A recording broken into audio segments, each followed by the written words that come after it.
Hello and welcome once again. One of the challenges that many organisations have in relation to risk management is the funding and the budgeting of risk management. We have a range of elements of the risk management framework within an organisation that require funding. Things like allocating finances for treatment strategies, allocating money to be set aside if an incident that we've identified occurs, or even if there is an unknown, something that we haven't forecast. Perhaps the provision of training for our people, perhaps the third-party accreditation or third-party maturity assessment of our risk framework. All of those things need resources.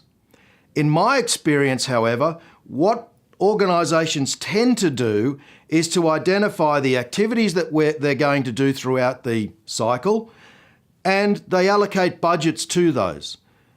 They don't look at the risks, and they certainly don't maintain a contingency budget to spend if that risk becomes an issue and the event happens.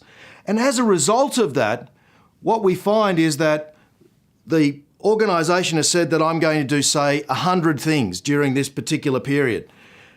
And then some of those incidents start to occur.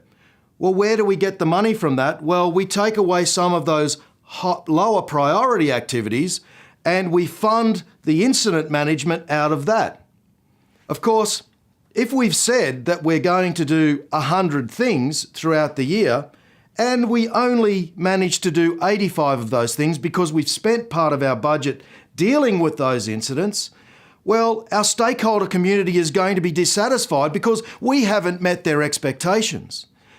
But if we identify the activities that we are going to do, we identify the risks that could occur, we fund the treatments for those out of our budget and they become funded activities as well, and we identify what our residual risk is and we maintain some contingency, then we could actually say to our stakeholder community, well, we're going to manage risk and we're going to keep some money if things go wrong, but we'll be able to do 90x or 95x.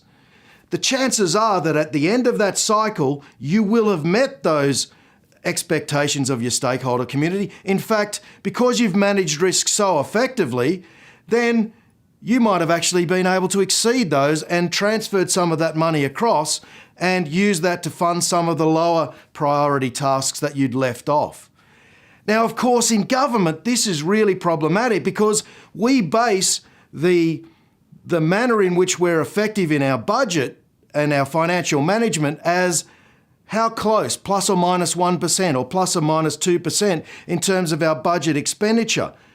But of course, what we're not doing is we're not assessing what have been the outcomes. We're saying we have an output here. We've met our output. We've spent all our money. But are our stakeholders satisfied? Have we met their expectations? You've met your budget expenditure targets, but what have we done with that money? And that's the real challenge that I know that government organisations are going to have, particularly when we go into the PGPA world, where you've got accountability for the management of risk, but the budgeting cycle and the way that you allocate budgets and spend your money does not support the management of risk and the proactive management of risk. So that is going to be a real challenge for you. I will be speaking on that at the IQPC Government Risk in Government Conference in the masterclass on the 28th of April. So if you wish to hear more about it, then I'd encourage you to come along to that particular masterclass. That's all I've got for right now. As always, let's be careful out there.